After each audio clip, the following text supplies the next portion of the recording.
শেষ করবো সেটা হচ্ছে স্ট্যাটিক রিলে। আচ্ছা, সো আমরা স্টার্ট করি। General requirements for protective reeling, অর্থাৎ একটা রিলের কি জিনিস আমাদের থাকা উচিত। প্রথম যে জিনিসটা সেটা হচ্ছে কি সিলেক্টিভিটি অ্যান্ড ডিসক্রিমিনেশন। সিলেক্টিভিটি মানে আমরা লাস্ট ক্লাসেও বলেছিলাম যে সিলেক্টিভিটি মানে যে জায়গায় ফল্ট হয়েছে শুধুমাত্র ফল্টি পার্টটাকে সিলেকশন করে আইসোলেশন করা, শুধুমাত্র ফল্টি সেকশনটাকে সিলেক্ট করবে এবং সেটাকে সে সিস্টেম থেকে আইসোলেশন করবে, এটাকে আমরা বলি সিলেক্টিভিটি। আর ডিসক্রিমিনেশন মানে কি? ডিসক্রিমিনেশন মানে হচ্ছে যখন সুইচিং হয় অথবা যখন ম্যাগনেটাইজিং ইনভার্স কারেন্ট আসে তখন কিন্তু আমাদের কারেন্টের ম্যাগনিটিউডটা কিন্তু সুইচিং এর সময় অথবা ইনভার্স কারেন্ট যখন ফ্লো করে তখন কিন্তু আমাদের কারেন্টের ম্যাগনিটিউডটা বেড়ে যায়, হঠাৎ করে বেড়ে যায়। সো এই যে কোনটা ফল্ট কারেন্ট এবং কোনটা সুইচিং কারেন্ট অথবা কোনটা ম্যাগনেটাইজিং কারেন্ট, এটা মাঝখানে যে পার্থক্যটা, এই পার্থক্যটাকে সে যেন ডিসক্রিমিনেট করতে পারে, আলাদা করতে পারে, অর্থাৎ ফল্টি কন্ডিশনে যেন সে অপারেট করে এবং ম্যাগনেটাইজিং ইনভার্স কারেন্ট অথবা সুইচিং কারেন্ট যখন হবে তখন যেন সে অপারেট না করে। সো তার মাঝখানে ফল্ট কারেন্ট এবং ম্যাগনেটাইজিং ইনভার্স কারেন্টের মাঝখানে সে যেন পার্থক্য করতে পারে। সো এই জিনিসটাও আমরা চাই একটা রিলের কাছ থেকে। এরপরে যেটা আসবে সেটা হচ্ছে স্পিড অফ অপারেশন। যখন ফল্ট হবে তখন আমরা চাবো কি যত দ্রুত সম্ভব আমরা ফল্ট কারেন্টটাকে যেন সিস্টেম থেকে সে আইসোলেট করতে পারে। সো এটা হচ্ছে কি আমাদের সেকেন্ড রিকোয়ারমেন্ট। থার্ড রিকোয়ারমেন্ট যেটা সেটা হচ্ছে কি আমরা বলি সেন্সিটিভিটি। সেন্সিটিভিটিটাকে আমরা বলি যে স্মলেস্ট ফল্টটা যত ছোটই হোক না কেন সেটাকে যেন ডিটেক্ট করার অ্যাবিলিটি আমাদের রিলে থাকে। ঠিক আছে, ফল্টের মানটা খুবই কম হলেও সেটা যেন সে ডিটেক্ট করতে পারে। সো এটাকে আমরা বলতেছি সেন্সিটিভিটি। আর লাস্ট যে রিকোয়ারমেন্টসটা আমরা চাই সেটা হচ্ছে গিয়ে ডিপেন্ডেবিলিটি। ডিপেন্ডেবিলিটি মানে হচ্ছে যেখানে হয়েছে সেই জায়গাটি আইসোলেশন করাকে আমরা সিলেক্টিভিটি, এবং বাকি কোনো জায়গায় যেন এই ফল্টের কারণে ইন্টারাপশন না আসে। ঠিক আছে, ফর এক্সাম্পল বাসায় যদি 4টা রুম থাকে, 1 নাম্বার রুমে ফল্ট হলে এক রুমকেই আইসোলেট করতে হবে এবং 1 নাম্বার রুমের ফল্ট কারণে যেন বাকি কোনো রুম আইসোলেশনে না যায় সেটা আমাদের এনশিওর করতে হবে, যেটাকে আমরা বলতেছি কি ডিপেন্ডেবিলিটি। সো 4টা রিকোয়ারমেন্টস বুঝতে পারছো কি কি রিকোয়ারমেন্টস রিলের কাছ থেকে?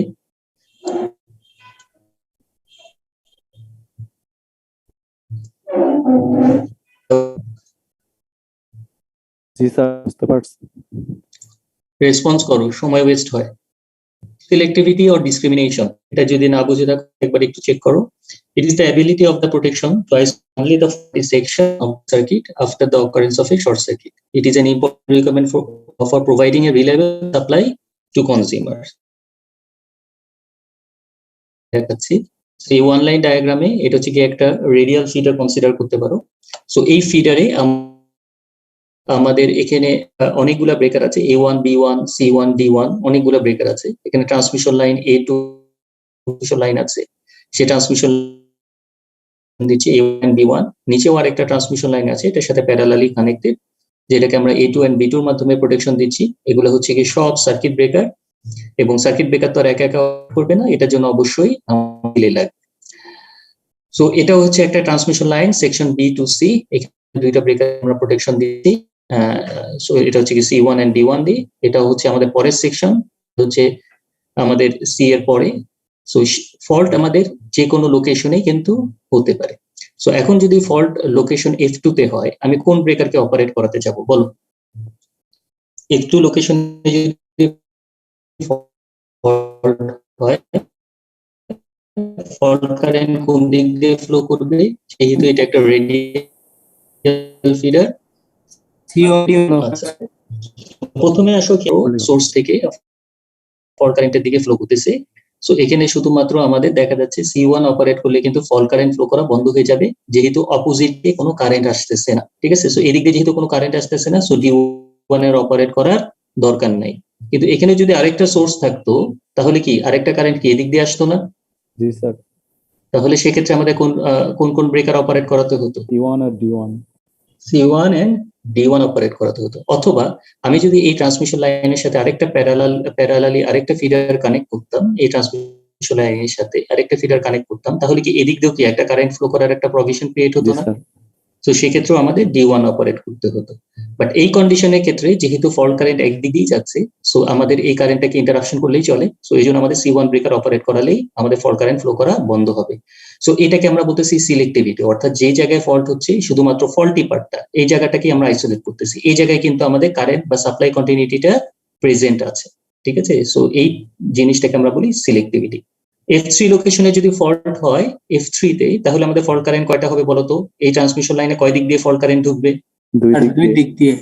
দুই দিক দিয়ে ঢুকবে। তার মানে এদিক দিয়েও কারেন্ট ঢুকতে পারে অথবা এদিক দিয়েও কারেন্ট ঢুকতে পারে। সো যেহেতু এটা দুই দিক দিয়ে ঢুকছে, এই দুই দিক দিয়ে কারেন্টটাকে ইন্টারাপশন করার জন্য আমাদের A2 and B2 এই দুইটা ব্রেকার শুড বি ট্রিপড, ঠিক আছে? সো যাতে করে আমাদের এই ফল্ট কারেন্টটা আইসোলেশনে চলে আসে। সো ফল্ট কারেন্ট যদি আইসোলেশন হয়ে যায়, তাহলে কিন্তু আমাদের এই সিস্টেমটা কিন্তু স্টিল লাইভ থাকে। সো সেটাই বলতেছে, it is the ability of the protection to isolate only the faulty section of the circuit after the occurrence of a short circuit. So এটাকে আমরা বলতেছি সিলেক্টিভিটি। সো সিলেক্টিভিটিটা কি বুঝতে পারছো? জি স্যার। আচ্ছা, এরপরে সেটা হচ্ছে স্পিড অফ অপারেশন, যেটা আমরা বললাম এই short circuit must be cleared as quickly as possible. যত দ্রুত সম্ভব আমরা শর্ট সার্কিট কারেন্ট, যদি শর্ট সার্কিট হয়, ওভারলোড কারেন্টের ক্ষেত্রে আমরা ডিলে দিই। ওভারলোডিং এর জন্য আমরা জানি ওভারলোড যেহেতু ফল্ট না, সেই ক্ষেত্রে আমরা, বাট শর্ট সার্কিট কন্ডিশনে আমাদের কোনো ডিলে দেওয়া যাবে না। সো এটা কেন দেওয়া যাবে না? এটার কারণ হচ্ছে যত শর্ট সার্কিট হবে তত শর্ট সার্কিট কারেন্টের ম্যাগনিটিউড যত বেশি হবে, তত আমাদের কি হবে? ড্যামেজের পরিমাণ বাড়বে। যেহেতু আই স্কয়ার লস অনেক বেশি, সো হিটের পরিমাণ বেশি, সো হিটটা ড্যামেজ আকারে আমাদের ইকুইপমেন্টের মধ্যে, আমাদের ইকুইপমেন্টকে সে কি করবে? ড্যামেজ করবে। সো সেটাই বলতেছে, এই short circuit must be cleared as quickly as possible to reduce the damage to the equipment. So high speed drilling is essential to reduce the voltage dropping time. Voltage dropping time কেন বলতেছি?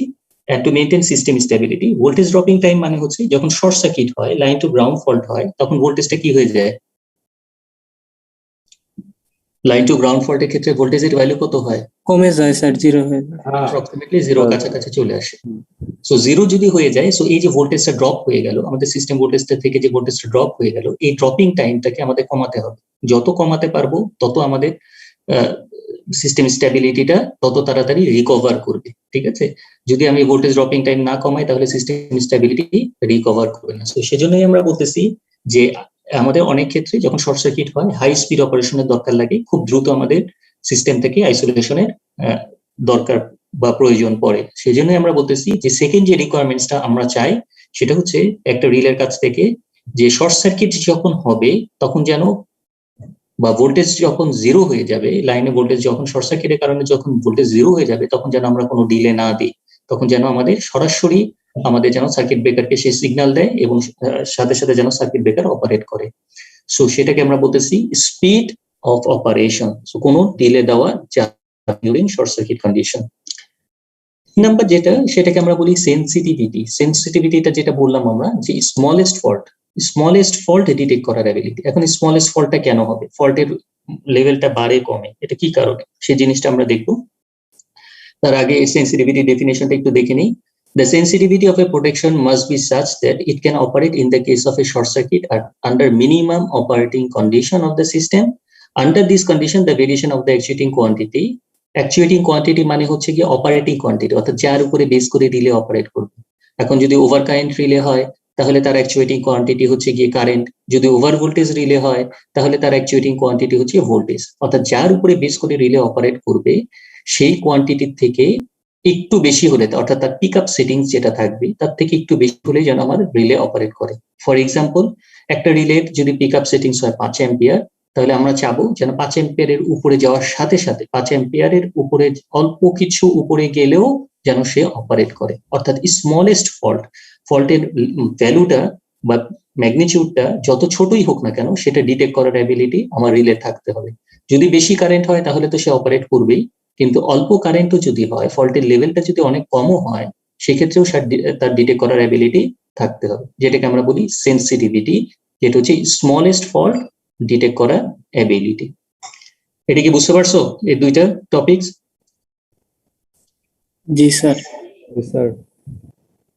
আচ্ছা, সেন্সিটিভিটিটা কি আবার যদি একটু খেয়াল করো, সেন্সিটিভিটিটাতে আমরা বললাম যে মিনিমাম শর্ট সার্কিট কারেন্টে যেন সে অপারেট করে। এখন মিনিমাম শর্ট সার্কিট কারেন্ট কেন হবে? খেয়াল করে দেখো, এখানে দুইটা সিনারিও আমরা কনসিডার করতেছি। এই দুইটা সিনারিওর মধ্যে প্রথম যে সিনারিওটা, সেটা হচ্ছে কি আমাদের ওভারলোডিং কন্ডিশনে আমাদের লোড যেহেতু বেশি, আমাদের সাপ্লাইটা আমাদের বাড়াতে হয়। সো সাপ্লাই বাড়ানোর জন্য আমরা কি করতে পারি, জেনারেটর একের অধিক কানেক্ট করতে পারি। ঠিক আছে, একের অধিক কানেক্ট করতেছি কিসের জন্য, আমাদের যে ডিমান্ডটা এটাকে ফুলফিল করার জন্য। সো এই ক্ষেত্রে খেয়াল করে দেখো, যখন ওভারলোডিং কন্ডিশন থাকবে, ওভারলোডিং কন্ডিশনের ক্ষেত্রে আমাদের ধরো একটা শর্ট সার্কিট হয়েছে, F3 লোকেশনে একটা শর্ট সার্কিট হচ্ছে, দুইটা জেনারেটরের রেটিং যদি সেম হয়, ধরে নিচ্ছি দুইটা জেনারেটরের রেটিং সেম, তাহলে আমাদের এই শর্ট সার্কিট কারেন্টে আমরা ধরে নিচ্ছি এই জেনারেটরটা প্রোভাইড করতেছে 1 কিলো অ্যাম্পিয়ার কারেন্ট, তার মানে এই জেনারেটরটাও প্রোভাইড করতেছে 1 কিলো অ্যাম্পিয়ার কারেন্ট। তাহলে এদিক দিয়ে কি যাবে, এদিক দিয়ে যাবে হচ্ছে তাদের দুইটা রেজাল্টেন্ট কারেন্ট, যেটা হচ্ছে 2 কিলো অ্যাম্পিয়ার। ঠিক আছে, সো 2 কিলো অ্যাম্পিয়ার কারেন্ট যাচ্ছে ডিউরিং ওভারলোড কন্ডিশনে। ঠিক আছে, সো এটা হচ্ছে কি আমাদের ওভারলোড কন্ডিশনে। এখন যখন আন্ডারলোড হবে, আন্ডারলোড মানে আমি যদি আমাদের যখন আমাদের অফ পিক আওয়ার, অর্থাৎ যখন আমাদের লোড অনেক কম থাকবে, তো সেক্ষেত্রে আমরা কি করি, আমাদের তো ফুল ইউনিট একসাথে রান করার দরকার পড়ে না। তো সেক্ষেত্রে আমরা ধরো একটা জেনারেটরটাকে কি করলাম, সিস্টেম থেকে ডিসকানেক্ট করে দিলাম। আগে ছিল দুইটা জেনারেটর কানেক্টেড, এখন একটা জেনারেটরকে কি করলাম, ডিসকানেক্ট করে দিলাম।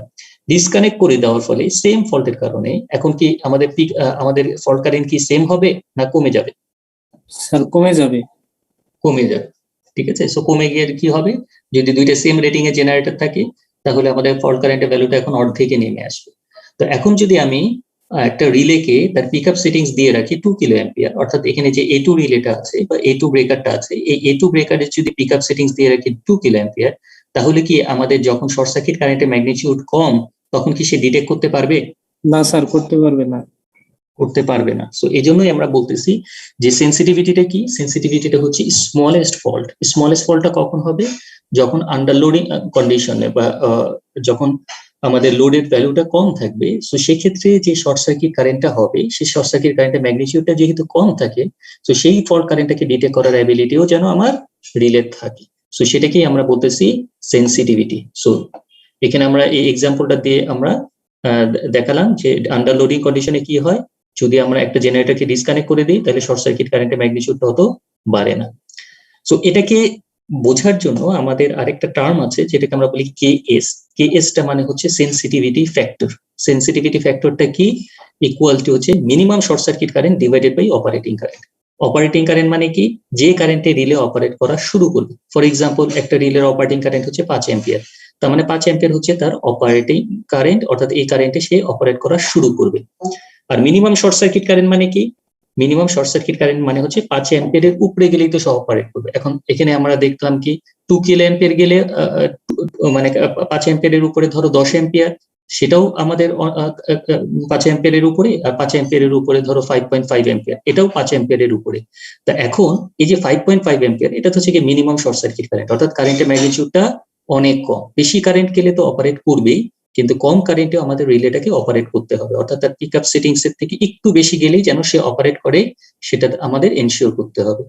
সো এই মিনিমাম শর্ট সার্কিট কারেন্ট অবশ্যই কি হবে, অপারেটিং কারেন্টের থেকে বেশি হবে না কম হবে?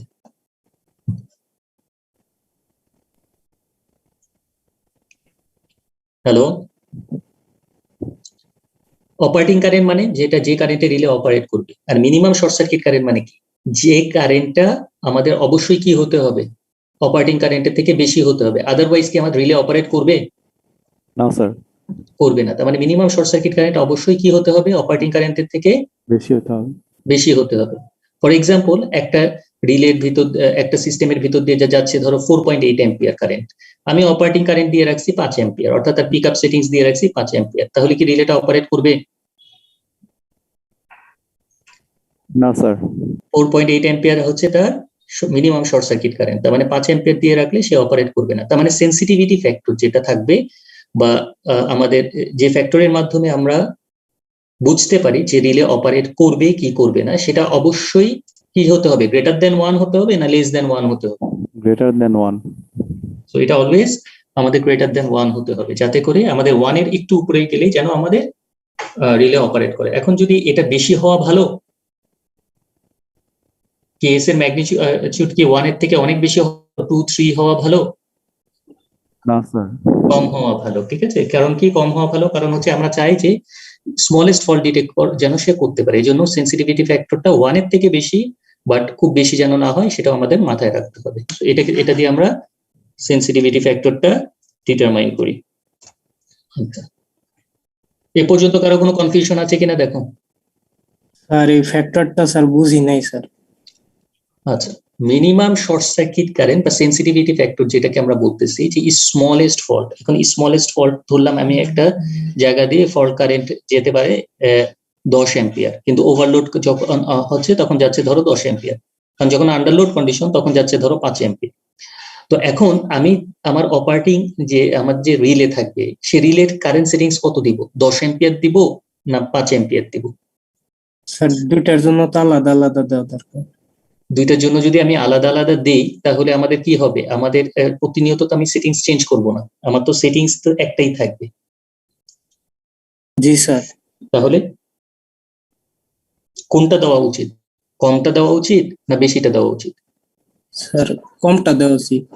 হ্যাঁ, কেন কমটা দেওয়া উচিত? কারণ দুইটা কন্ডিশনে যেন সে ফুলফিল করতে পারে। ফুলফিল করতে পারে। সো সেটাই বলতেছে যে সেন্সিটিভিটি ফ্যাক্টরটা আমাদের এমন হওয়া উচিত যেন আমার যদি বেশি দেই, যদি সেন্সিটিভিটি ফ্যাক্টর যদি আমি ধরো 10 অ্যাম্পিয়ার অপারেট করাতে চাই, ধরো শর্ট সার্কিট এইটা হচ্ছে কি আমাদের মিনিমাম শর্ট সার্কিট কারেন্ট হচ্ছে 5 অ্যাম্পিয়ার আর অপারেটিং কারেন্টও 5 অ্যাম্পিয়ার, তার মানে এটা হচ্ছে কি ইকুয়াল টু হচ্ছে কি হবে 1 হবে। সো 1 যদি হয় তাহলে সে অপারেট করবে, কিন্তু 1 এর নিচে যদি হয়, আমি যদি মিনিমাম শর্ট সার্কিট কারেন্টটা যদি 4.8 দিয়ে রাখি আর অপারেটিং কারেন্ট যদি 5 অ্যাম্পিয়ার দিই, তাহলে এটা কি লেস দেন 1 হয়ে গেল না? জি স্যার। তাহলে কি সে অপারেট করবে? না স্যার। তার মানে আমাদের সেন্সিটিভিটি ফ্যাক্টরটা সবসময় গ্রেটার দেন 1 হওয়া উচিত। বুঝতে পারছো?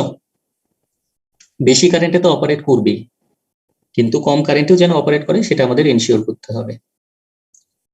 বুঝতে পারছো এটা? জি স্যার। আর এক্ষেত্রে যে 10 অ্যাম্পিয়ারের জন্য অফ হয়ে গেল ওইটা আমাদের দরকার নেই, এরকম মানে মাথায় আনবো না। না, ওইটা তো আমাদের মাথায় আনবো না কেন? ওইটা হচ্ছে ওটাতে তো অপারেট করবেই, ঠিক আছে?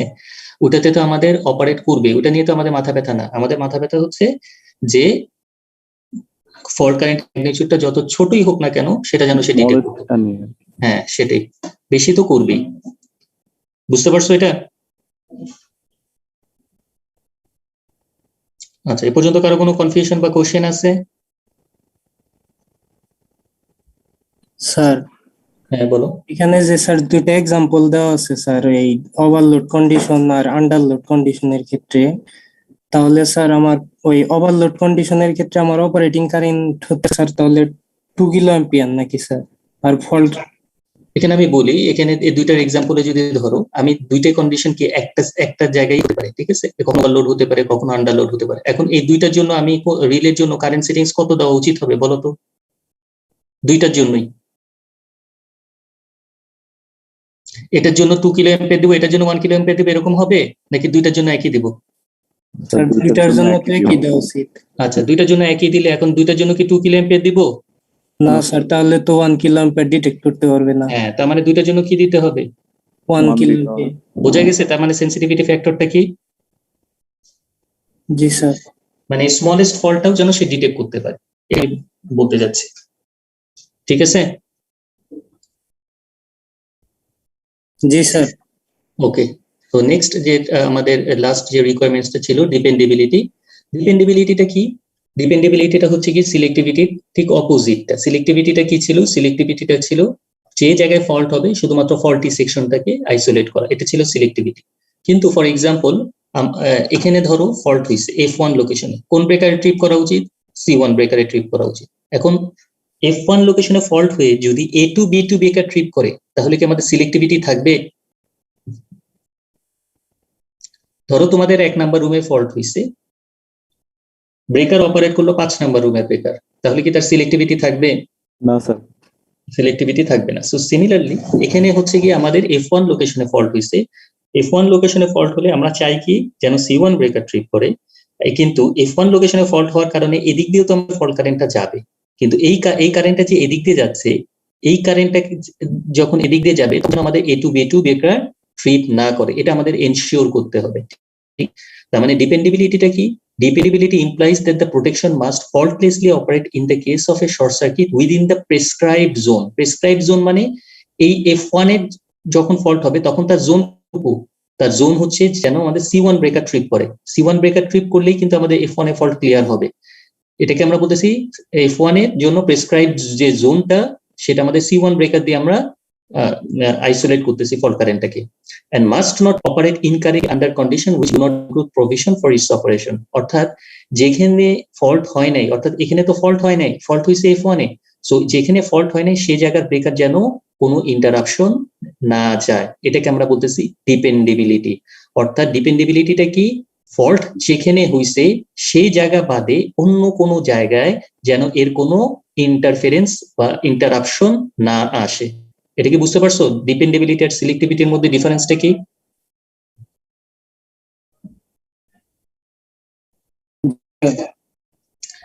সিলেক্টিভিটিটা হচ্ছে শুধুমাত্র ফল্টি পার্টটাকে আইসোলেট করা, আর ডিপেন্ডেবিলিটিটা হচ্ছে যে জায়গায় ফল্ট হয়েছে সেই জায়গা বাদে অন্য কোনো জায়গায় যেন কোনো সার্কিট ব্রেকার অপারেট না করে। তাহলে যদি করে তাহলে কি আমরা ফল্ট কারেন্টটাকে ডিটেক্ট করতে পারবো, ফল্টের লোকেশনটাকে ডিটেক্ট করতে পারবো? না স্যার। পারবো না। ধরো তোমার 1 নাম্বার রুমে ফল্ট হয়েছে, 5 নাম্বার রুমের ব্রেকার ট্রিপ, 5 নাম্বার রুমের ব্রেকার ট্রিপ হবে, তাহলে তুমি কি বুঝবা 5 নাম্বার রুমে ফল্ট হয়েছে, তার মানে কি এক্স্যাক্টলি ফল্ট ডিটেক্ট করা সম্ভব হবে? না স্যার, হবে না। সম্ভব হবে না। সো আমরা এই 4 নাম্বার যে রিকোয়ারমেন্টস সেটা হচ্ছে কি ডিপেন্ডেবিলিটি। সো ডিপেন্ডেবিলিটিটাও যেন আমাদের একটা রিলে থাকে সেই জিনিসটা আমাদের ইনশিওর করতে হবে। সো একটা রিলে একটা জিনিস চাই, একটা selectivity, speed of operation, sensitivity, হচ্ছে ডিপেন্ডেবিলিটি। এই 4টা রিকোয়ারমেন্টস আমাদের দরকার। আচ্ছা, এরপরে আসো ক্লাসিফিকেশন অফ রিলে। আমরা রিলেকে কয় ধরনের রিলে হয়? তো রিলে আমরা এ পর্যন্ত 3টা জেনারেশনে আমরা 3 ধরনের রিলে আমরা দেখেছি।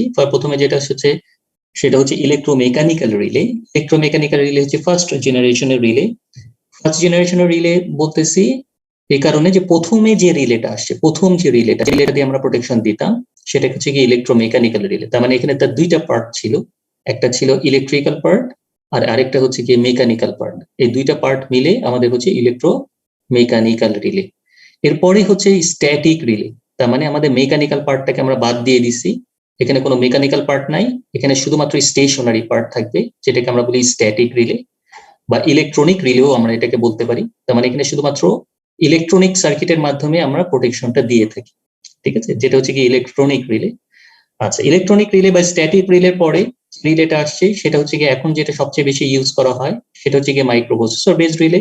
এই মাইক্রোপ্রসেসর বেসড রিলের ভিতরে প্রোগ্রাম থাকে একটা, সেই প্রোগ্রামটাকে তোমরা সেট করে দিতে পারো। অর্থাৎ এখানে আমরা যদি একটা ওভার কারেন্ট রিলে কনসিডার করি, সো ওভার কারেন্ট রিলে কিছু প্যারামিটারস আছে, অর্থাৎ তার কারেন্ট সেট করতে হয়, তার টাইম সেট করতে হয়, ঠিক আছে। সো এই প্যারামিটার গুলা আমরা প্রোগ্রাম করে দিতে পারি মাইক্রোপ্রসেসর বেসড রিলেতে, যে কত কারেন্টে বা কত সময় পরে সে অপারেট করবে, সেটা সেট করে দিলে সে সেই অনুযায়ী অপারেট করে। সো এটা হচ্ছে কি মাইক্রোপ্রসেসর বেসড রিলে। এটা হচ্ছে কি প্রেজেন্ট জেনারেশনে আমরা এই মাইক্রোপ্রসেসর বেসড রিলে ইউজ করি।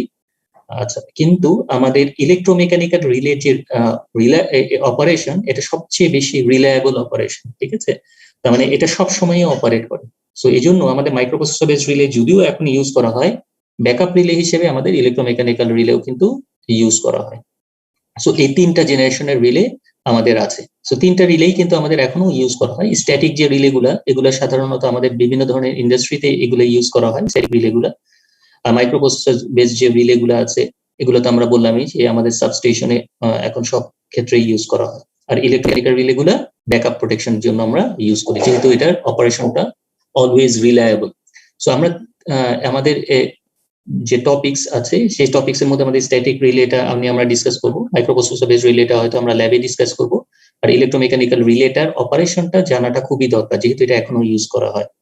একটা রিলে কিভাবে কাজ করে সেটা যদি বুঝতে হয় তাহলে অবশ্যই আমাদের ইলেকট্রোমেকানিক্যাল রিলে বুঝতে হবে। আমাদের স্ট্যাটিক রিলে বা মাইক্রোপ্রসেসর রিলে দিয়ে কিন্তু আমরা মাইক্রোপ্রসেসর বেসড রিলে দিয়ে তো আসলে বোঝার কোনো উপায় নাই, কারণ হচ্ছে এটা শুধুমাত্র প্রোগ্রাম করে দিলে এই প্রোগ্রামের উপরে বেস করে সে অপারেট করে, ঠিক আছে। বাট স্ট্যাটিক রিলেটাও একটু বোঝার ব্যাপার আছে, ইলেকট্রোমেকানিক্যাল রিলেটাও আমাদের বুঝতে হবে, যে রিলের অপারেশন যদি বুঝতে হয়।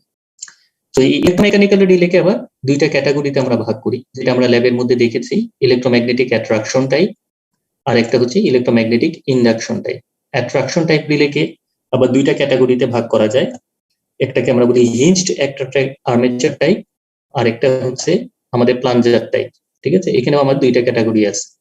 আবার ইলেকট্রোম্যাগনেটিক ইন্ডাকশন টাইপ রিলেটা যেটা আছে সেটাকে আবার তিনটা ক্যাটাগরিতে ভাগ করা হয়, headed pole, wattmeter type and induction cup type.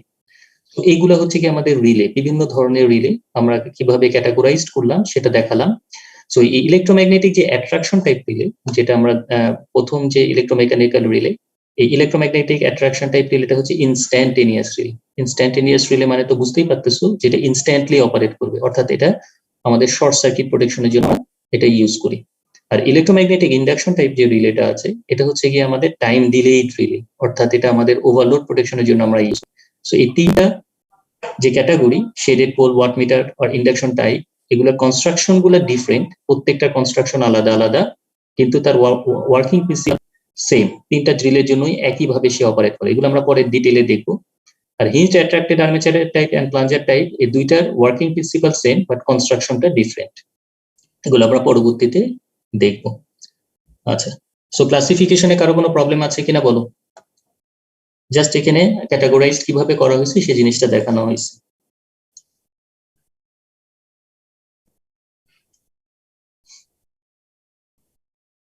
Hello, আরো প্রবলেম নাই মনে হয় স্যার।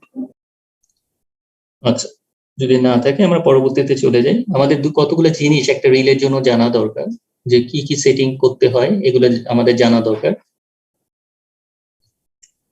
এবং কিছু টার্ম আমাদের জানা দরকার, যেমন pick up value, reset value, এগুলো কি? পিক আপ ভ্যালু মানে হচ্ছে যে ভ্যালুতে রিলেটা পিক আপ করা শুরু করবে, অর্থাৎ যে ভ্যালুতে তার অপারেট করা স্টার্ট করবে সেটাকে আমরা বলি পিক আপ ভ্যালু। তো আমরা তো লাস্ট ক্লাসে দেখেছিলাম একটা রিলের কন্টাক্টকে নরমালি ওপেন বা নরমালি ক্লোজ আকারে কিভাবে দেখানো হয়। সো এটা হচ্ছে কি নরমালি ওপেন কন্টাক্ট, আর এটা হচ্ছে কি আমাদের নরমালি ক্লোজ কন্টাক্ট।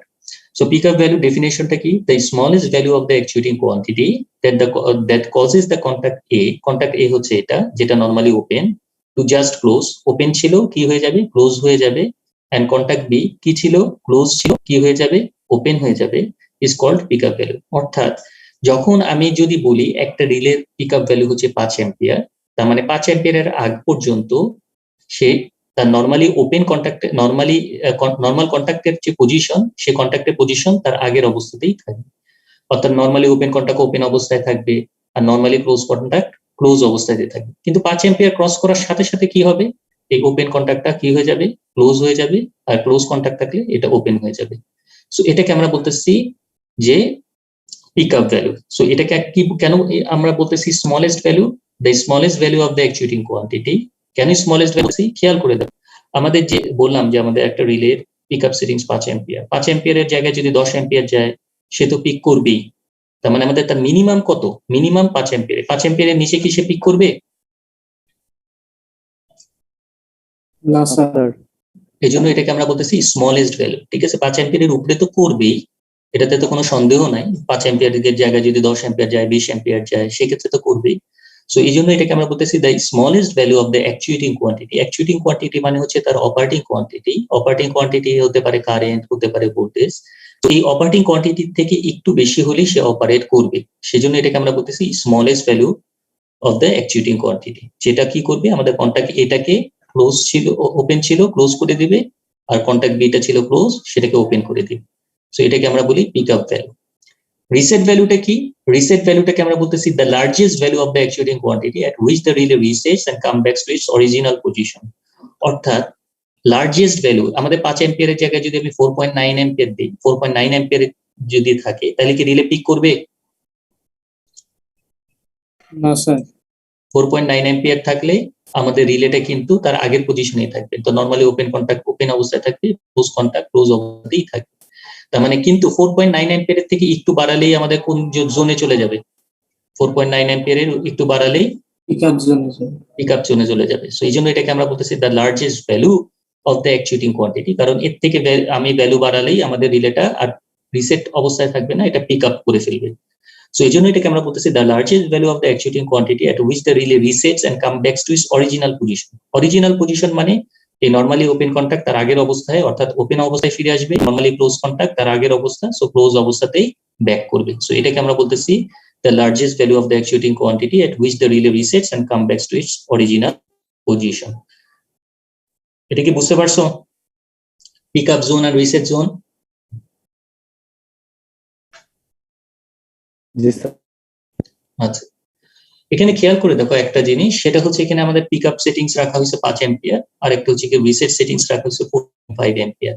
এর মাঝখানে আমরা সাধারণত অপারেট করাই না। এর কেন করাই না সেটা আমরা পরবর্তীতে দেখতে পারবো। তো সেটাকে আমরা বলি ratio of reset to pick up. Ratio of reset to pick up এর মানেটা কি, আমাদের যে পিক আপ কারেন্ট যদি 5 এম্পিয়ার হয়, তাহলে আমরা কত পার্সেন্ট আমাদের রিসেট ভ্যালু রাখবো, আমরা কত পার্সেন্ট, ঠিক আছে? কারণ আমাদের যদি 4.9 এম্পিয়ার থাকে, 4.9 এম্পিয়ার থেকে 5 এম্পিয়ার, এখানে কিন্তু খুব অল্প ডিফারেন্স। 4.9 থেকে 5 এম্পিয়ারের ডিফারেন্স হচ্ছে মাত্র 0.1 এম্পিয়ার। তার মানে 0.1 এম্পিয়ারের ডিফারেন্সে কিন্তু আমাদের রিলেটা রিসেট থেকে পিক আপে যেতে পারে। কিন্তু এক্ষেত্রে আমাদের কিন্তু যখন ট্রানজিয়েন্ট হয় বা সুইচিং হয়, সেক্ষেত্রে কিন্তু আননেসেসারি রিলেটা অল্প কারেন্টের ভেরিয়েশনে পিক আপ করতে পারে। সো এই জন্য আমরা নর্মালি যেটা করি সেটা হচ্ছে পিক আপ ভ্যালু যা থাকে তার থেকে 90 to 95% রাখি আমরা তার রিসেট ভ্যালু। অর্থাৎ পিক আপ ভ্যালু যদি 5 এম্পিয়ার হয়, তার 90% হচ্ছে গিয়ে আমাদের 4.5 এম্পিয়ার। তাহলে 4.5 এম্পিয়ার যদি থাকে, 4.5 এম্পিয়ার যদি চলে আসে, তখন সে রিসেটে চলে আসবে, অর্থাৎ তার কন্টাক্ট পজিশনটা আগের অবস্থায় ব্যাক করবে। সো এটা হচ্ছে কি তার রিসেট জোন, ঠিক আছে? সো 90 to 95% রাখা হয় নর্মালি। সো 90 to 90% হচ্ছে 5 এম্পিয়ারে 4.5 এম্পিয়ার। নিচে দিলে তো রিলে যত নিচে দিব, অর্থাৎ 0 এম্পিয়ার যদি আমি রিসেট রাখতাম, তাহলে কি সমস্যা হতো? 0 এম্পিয়ার থেকে 5 এম্পিয়ারে ফল কারেন্টের ভেরিয়েশনটা কিন্তু অনেক বেশি। তার মানে আমাদের পিক আপ করতেও বেশি কারেন্টে দিতে হবে। বাট 4.5 এম্পিয়ার থেকে 5 এম্পিয়ারে আমাদের ডিফারেন্সটা কিন্তু কম, মাত্র 0.5 এম্পিয়ার কারেন্টের ডিফারেন্সে কিন্তু আমাদের রিলেটা রিসেট থেকে পিক আপে যেতে পারে। তার মানে এটা খুব ফাস্টার সুইচিং হবে, খুব তাড়াতাড়ি কিন্তু আমাদের রিলেটা আমাদের রিসেট থেকে পিক আপে চলে আসবে অল্প কারেন্টের ভেরিয়েশনে। বাট আমি যদি 0 এম্পিয়ার থেকে 5 এম্পিয়ারে আমি যদি নিতে চাই, তাহলে কিন্তু আমাদের কারেন্টের ভেরিয়েশনটা অনেক বেশি থাকা লাগবে। কিন্তু আমরা কাছাকাছি রাখি না কেন? কারণ কাছাকাছি রাখলে আমাদের যেটা হবে, আমাদের রিসেট এবং পিক আপ জোনের মধ্যে যদি একটু ডিফারেন্স না থাকে, তাহলে মানে আমাদের হঠাৎ আননেসেসারিলি ফল্ট যেগুলো থাকবে, আননেসেসারিলি যে ফল্ট গুলো আসে, আমাদের ট্রানজিয়েন্ট যে ফল্ট গুলা, এই ট্রানজিয়েন্ট ফল্টের কারণে কিন্তু রিলেটা আননেসেসারিলি পিক আপ করে ফেলতে পারে।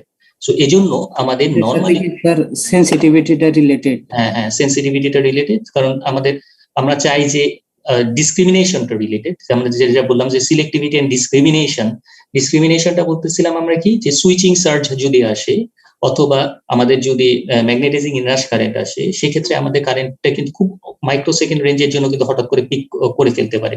সো সেক্ষেত্রে কিন্তু আমাদের রিলে আননেসেসারিলি পিক করে ফেলতে পারে, যেটা আমরা চাই না, ঠিক আছে? সো আমাদের সে কারণে আমাদের পিক আপ এবং রিসেটের মধ্যে একটা ডিফারেন্স রাখতে হয়। এখন ডিফারেন্সটা কত রাখবো, সেটা হচ্ছে গিয়ে যেটা কনভেনশন, সেটা হচ্ছে আমাদের নর্মালি 90 to 95% রাখা হয় এসি রিলেতে। অর্থাৎ পিক আপ ভ্যালু যদি 5 এম্পিয়ার থাকে, তার 90% হচ্ছে 4.5 এম্পিয়ার। 95% হলে আরেকটু বেশি হবে। আর ডিসি রিলের ক্ষেত্রে আমাদের নর্মালি রাখা হয় 60 to 90%। এটা কি বুঝতে পারছো ডিফারেন্সটা কেন রাখা হয়?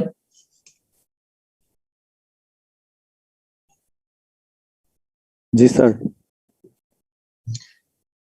বেশি ডিফারেন্স রাখাই না, কারণ হচ্ছে বেশি ডিফারেন্স রাখলে কারেন্টের ভেরিয়েশনটা বেশি হবে। আর যদি কম ডিফারেন্স রাখি, তাহলে যেটা প্রবলেম হবে, আমাদের যে ইনরাশ কারেন্ট আসবে বা আননেসেসারিলি রিলে কিন্তু পিক আপ করে ফেলতে পারে, ঠিক আছে? সো আমাদের কিছুটা ভেরিয়েশন রাখা হয়, যে ভেরিয়েশন কিছুটা ডিফারেন্স রাখা হয়, যে ডিফারেন্সের মধ্যে আমাদের রিলেটা আননেসেসারিলি যাতে পিক আপ না করে, কারণ ট্রানজিয়েন্ট ফল্ট গুলোর ক্ষেত্রে আমাদের রিলে আননেসেসারিলি পিক আপ করে ফেলতে পারে। আচ্ছা, এ পর্যন্ত কারো কোনো কনফিউশন আছে নাকি দেখো?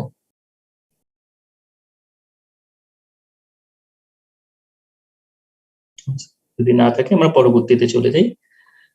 আচ্ছা, এরপরে হচ্ছে কি আমাদের instantaneous and time delayed relay. আমরা পরবর্তীতে এই ইনস্ট্যান্টেনিয়াস এবং টাইম ডিলে রিলে নিয়ে আমরা ডিটেইলি ডিসকাস করব। আপাতত বলে রাখি যে ইনস্ট্যান্টেনিয়াস রিলে মানে যে রিলের অপারেটিং টাইম অ্যাপ্রক্সিমেটলি 0.001 সেকেন্ড, খুবই অল্প সময়ের মধ্যে সে অপারেট করে, ঠিক আছে? সো এই এত দ্রুত যে অপারেট করে, এই এত দ্রুত অপারেট করার কারণটা কি? কারণ হচ্ছে শর্ট সার্কিট। কারণ শর্ট সার্কিট কারেন্টের ক্ষেত্রে আমরা কোনো ডিলে দিই না, ঠিক আছে? ডিলে দিলেই আমাদের ড্যামেজের পরিমাণ বাড়বে। সো শর্ট সার্কিট কন্ডিশনের ক্ষেত্রে আমাদের ইনস্ট্যান্টেনিয়াস রিলে ইউজ করতে হয়। এবং ইনস্ট্যান্টেনিয়াস রিলে কিভাবে তৈরি হয় সেগুলো আমরা পরে ডিটেইলে ডিসকাস করবো। যে ইলেকট্রোমেকানিক্যাল অ্যাট্রাকশন টাইপ রিলেকে আমরা বলেছিলাম ইনস্ট্যান্টেনিয়াস রিলে।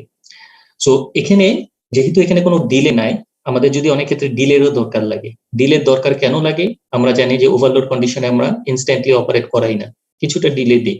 সো সেটাই বলতেছে যে occasionally a supplementary auxiliary relay, তার মানে এটার সাথে অ্যাডিশনাল আরেকটা রিলে অ্যাড করা হয় যা ফিক্সড ডিলে থাকবে, যেটা এটার সাথে অ্যাড করে আমাদের ডিলেটাকে অবটেইন করতে হয়। এবং এই যে ডিলেটা যে আমরা দিচ্ছি, এটা কিসের জন্য দিচ্ছি? ধরো একটা ডিলে দিচ্ছি আমরা 5 সেকেন্ড, এই 5 সেকেন্ডটা ফল্ট কারেন্টের ভেরিয়েশনের সাথে এটা ডিপেন্ডেন্ট হবে না। অর্থাৎ ফল্ট কারেন্ট যদি ভ্যারি করে, যদি বেশি হয় তাহলেও আমাদের ডিলে 5 সেকেন্ড হবে, ফল্ট কারেন্ট যদি কম হয় সেক্ষেত্রেও আমাদের ডিলেটা 5 সেকেন্ড হবে। সো সেটাই বলতেছে যে occasionally a supplementary auxiliary relay having fixed time delay, যেটা থাকবে কি একটা ফিক্সড টাইম ডিলে, যেটা ধরো 5 second, may be used when a certain delay is required, যখন আমাদের ডিলেটা দরকার। কখন ডিলে দরকার? যখন ওভারলোড কন্ডিশন হবে। And a delay is required that is entirely independent of magnitude of the actuating quantity in the protective relay. Actuating quantity মানে হচ্ছে operating quantity, অর্থাৎ যার উপরে বেস করে রিলে অপারেট করবে। অর্থাৎ অপারেটিং কোয়ান্টিটিটা বাড়ুক অথবা কমুক সেটার উপরে কিন্তু সে ডিপেন্ডেন্ট থাকবে না, অর্থাৎ ম্যাগনিটিউড অফ দ্য ফল্ট কারেন্টের উপরে সে ডিপেন্ডেন্ট হবে না, সেই ডিলেটা থাকবে ফিক্সড ডিলে।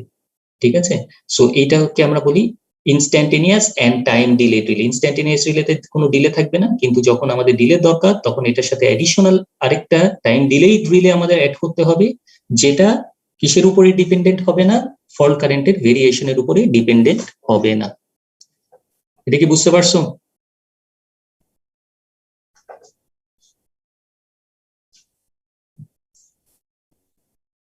হ্যালো,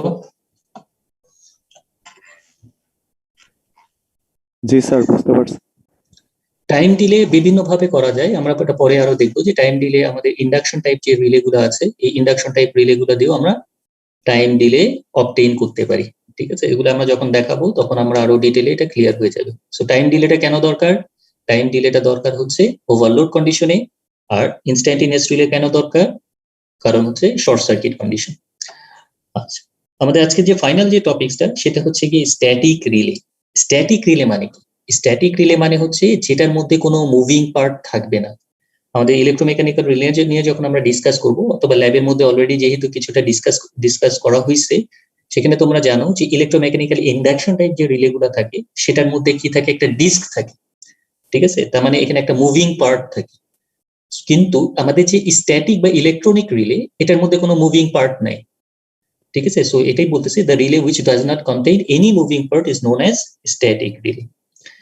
তো এই রিলেগুলা এই রিলেগুলার আউটপুট যেটা, অর্থাৎ আমাদের অবজেক্টিভটা কি? রিলের যে নরমালি ওপেন কন্টাক্ট থাকবে, এই নরমালি ওপেন কন্টাক্টটাকে আমরা ট্রিপ কয়েলের সাথে কানেক্ট করি।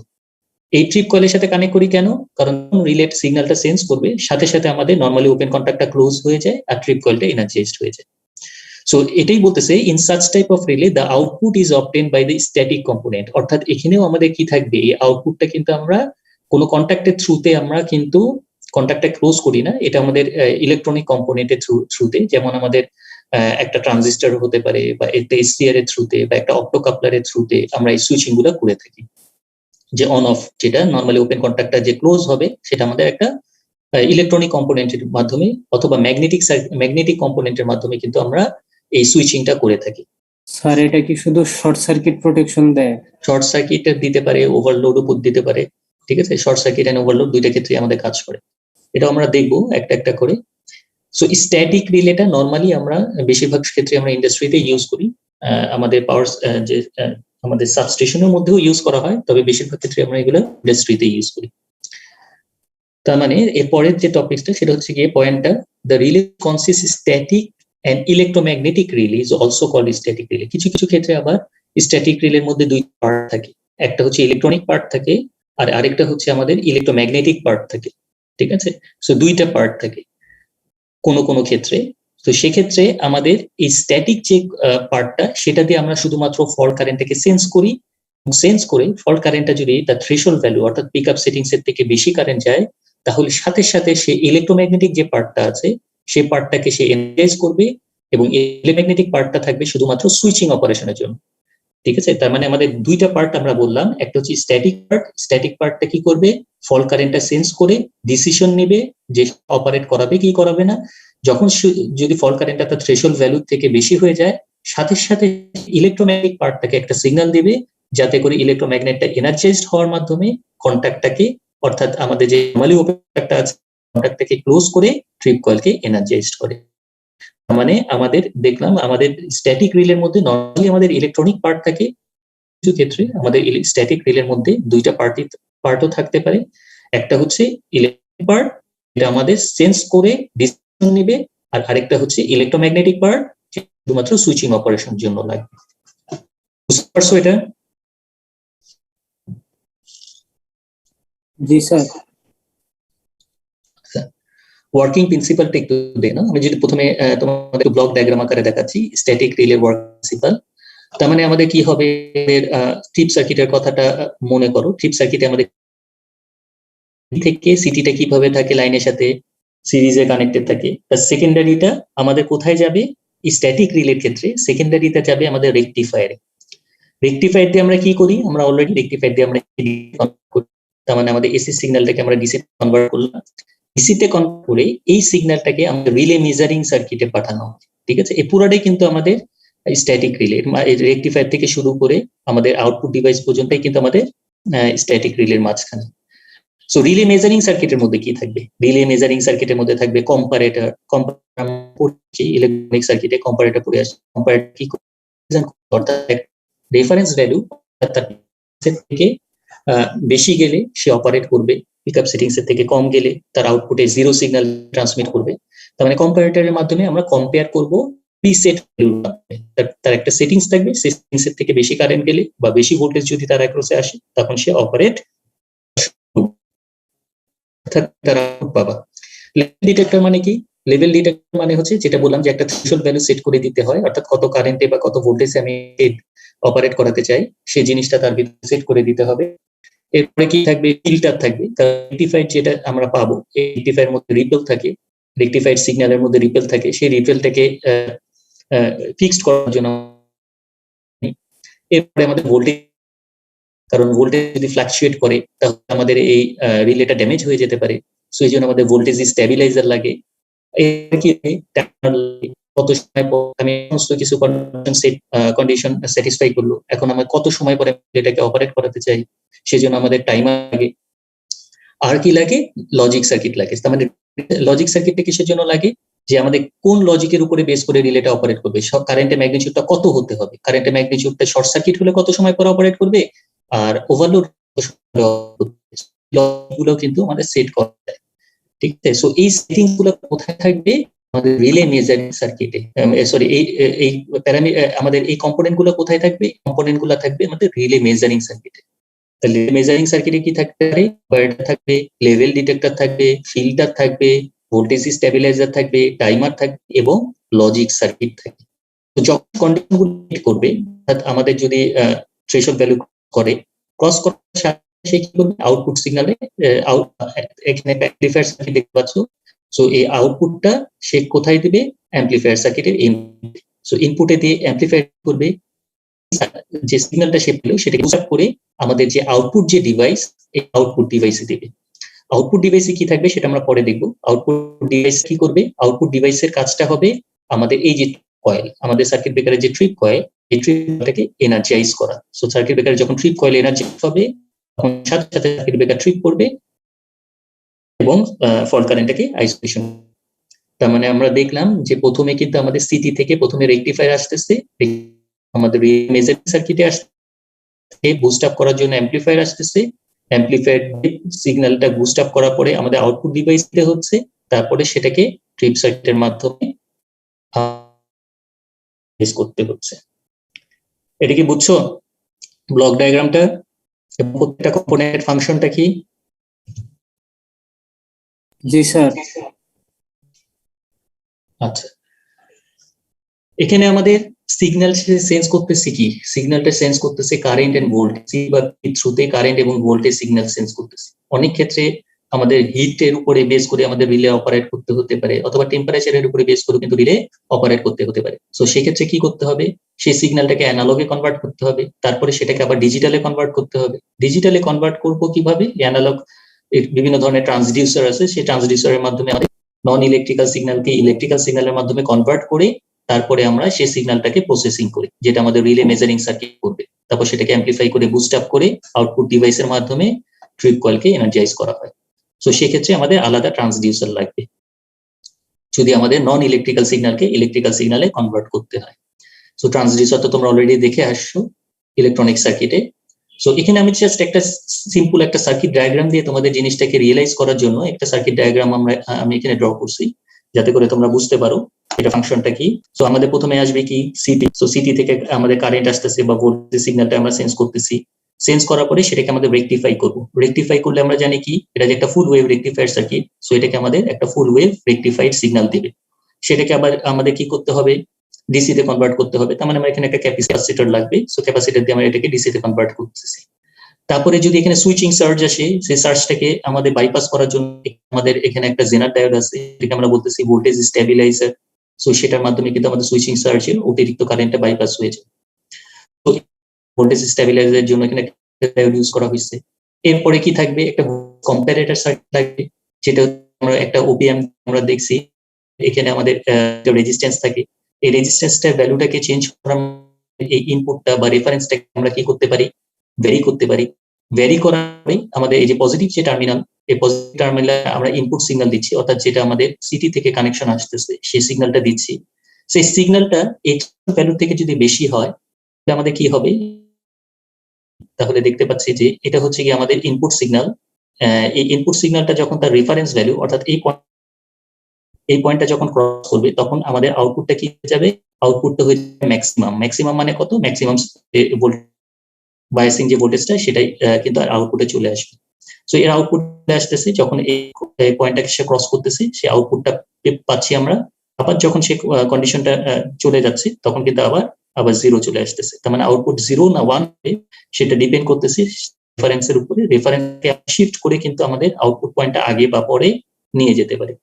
তার মানে আউটপুট যখন আউটপুট পেলে এটা হচ্ছে কি আমাদের একটা অপ্টো কাপলার বলতে পারো, যেটা হচ্ছে আউটপুট ডিভাইস। এই আউটপুট ডিভাইসের মধ্যে আউটপুট ডিভাইসটা এনার্জাইজড হবে। সো এখানে একটা ফটো ডায়োড আছে আর একটা হচ্ছে গিয়ে ফটো ট্রানজিস্টর আছে। সো যখন এই এখানে আউটপুট ভোল্টেজ আসবে, জিরো ভোল্টেজ আসলে তো আমাদের এই ডায়োডটা ফটো ডায়োডটা কাজ করবে না। কিন্তু যখন আমাদের এখানে ভোল্টেজ আসবে, ভোল্টেজ আসার সাথে সাথে এখানে সে লাইট এমিট করবে। লাইট এমিট করলে আমাদের ফটো যে ট্রানজিস্টরটা আছে সেটা সেন্স করবে। সেন্স করে এই ট্রানজিস্টরটা শর্ট হয়ে যাবে। শর্ট হয়ে গিয়ে কার সাথে শর্ট হয়ে যাবে, এই যে জিরো ভোল্টের সাথে। তার মানে আমাদের ট্রিপ কয়েল কিন্তু এইখানে কানেক্টেড। সো ট্রিপ কয়েলটা এনার্জাইজড হয়ে যাবে। সো এভাবে কিন্তু আমরা সার্কিটটাকে অপারেট করাতে পারি। এটা কি বুঝতে পারছো সার্কিট ডায়াগ্রামটা?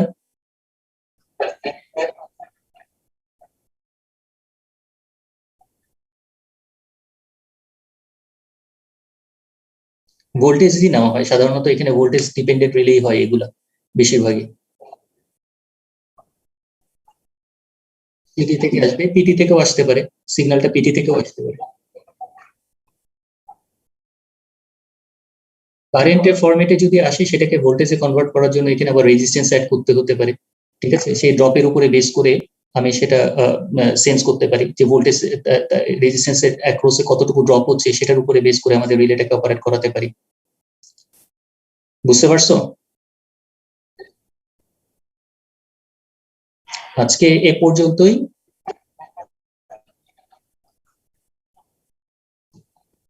এটি সেকেন্ডারিতে তো আমি রেজিস্ট্যান্স লাগাবো না, এটা হচ্ছে কি রিলের ভিতরে। ঠিক আছে, এটা রিলের ভিতরে থাকবে। এটা হচ্ছে রিলের পার্টটা, আমি তো সিটির পার্ট বলতেছি না। আচ্ছা, এটা হচ্ছে জাস্ট একটা, আমি জাস্ট তোমাদেরকে রিয়েলাইজ করানোর জন্য যে জিনিসটা কিভাবে কাজ করে এটার একটা সার্কিট ডায়াগ্রাম তোমাদের এখানে দেখানো হয়েছে, যে তোমাদের এই প্রত্যেকটা সার্কিটের সাথে কিন্তু তোমরা পরিচিত। ঠিক আছে, সো এই সার্কিট গুলোকে কম্বাইন করে কিভাবে আমরা ট্রিপ সার্কিটকে এনার্জাইজ করতে পারি সেই জিনিসটা এখানে দেখানো হয়েছে। আচ্ছা, আজকে এই পর্যন্তই। যেহেতু আমাদের টাইম শেষ হয়ে গেছে, নেক্সট ক্লাসে আমরা ইনশাল্লাহ বাকিটা ডিসকাস করবো। কারো কোনো কোশ্চেন থাকলে জিজ্ঞেস করতে পারো।